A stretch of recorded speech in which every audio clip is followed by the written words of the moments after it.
ഇരുപത്തിയാറിലെ മകരവിളക്കിന് സ്വാമി അയ്യപ്പന് ചാർത്തുവാനുള്ള തിരുവാഭരണങ്ങളുമായി ഘോഷയാത്ര ധനു 28, അതായത് ജനുവരി 12-ന് പന്തളം വലിയ കോയിക്കൽ ശ്രീ ധർമ്മശാസ്ത്ര ക്ഷേത്രത്തിൽ നിന്നും ഉച്ചയ്ക്ക് 1 മണിയോടുകൂടി യാത്ര തിരിക്കും. ദർശന പുണ്യം powered by Bharat Lajna multi state housing cooperative society limited. Sabarimala വിശേഷങ്ങൾ പവർഡ് ബൈ BLM. എല്ലാവർക്കും ഭവനമുള്ള ഇന്ത്യ BLMന്റെ ലക്ഷ്യം. രാജപ്രതിനിധി പുണർന്നാൾ നാരായണ വർമ്മയാണ് തിരുവാഭരണ ഘോഷയാത്രയെ നയിക്കുന്നത്. മരുതമന ശിവൻകുട്ടി ഗുരുസ്വാമിയായിട്ടുള്ള 26 പേരടങ്ങുന്ന വാഹന സംഘവും അവരുടെ സഹായികളായി 4 പേരടങ്ങുന്ന 30 അംഗ സംഘവുമാണ് തിരുവാഭരണം ശബരിമലയിൽ എത്തിക്കുന്നത്. രാജപ്രതിനിധിയുടെ പല്ലക്ക് വാഹക സംഘത്തിന്റെ ഗുരുസ്വാമി അജയകുമാർ നയിക്കുന്ന 12 അംഗങ്ങളും വാളും പരിചയമായ കുറുപ്പ് അനിൽകുമാറും സംഘത്തിലുണ്ടാകും. ഘോഷയാത്ര 3-ാം നാൾ ശബരിമലയിലെത്തും. തിരുവാഭരണങ്ങൾ ചാർത്തി ദീപാരാധന അന്ന് വൈകിട്ട് 6:30 നടക്കും.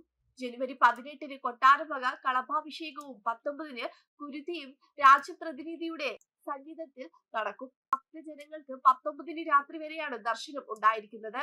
ജനുവരി 20-ന് രാവിലെ 6 മണിയോടുകൂടി നട അടച്ച് തിരുവാഭരണവുമായി രാജപ്രതിനിധി പടിയിറങ്ങി മടക്കയാത്ര ആരംഭിക്കും. 21-ന് പെരുന്നാട് അയ്യപ്പ ക്ഷേത്രത്തിൽ തിരുവാഭരണം ചാർത്തി ദർശനം ഉച്ചയ്ക്ക് 1:30-ന് ആരംഭിച്ച് രാത്രി 2 മണി വരെ ഉണ്ടാകും.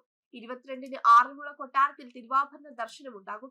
23-ന് രാവിലെ 8 മണിയോടുകൂടി പന്തളത്തെത്തുന്ന ഘോഷയാത്ര സംഘത്തിന് ഗംഭീര സ്വീകരണം ഉണ്ടായിരിക്കും. പന്തളത്തെത്തുന്ന തിരുവാഭരണം നേരെ കൊട്ടാരം സ്ട്രോങ് റൂമിലേക്ക് മാറ്റും. ഇവിടെ ദർശനം ഉണ്ടാകില്ല.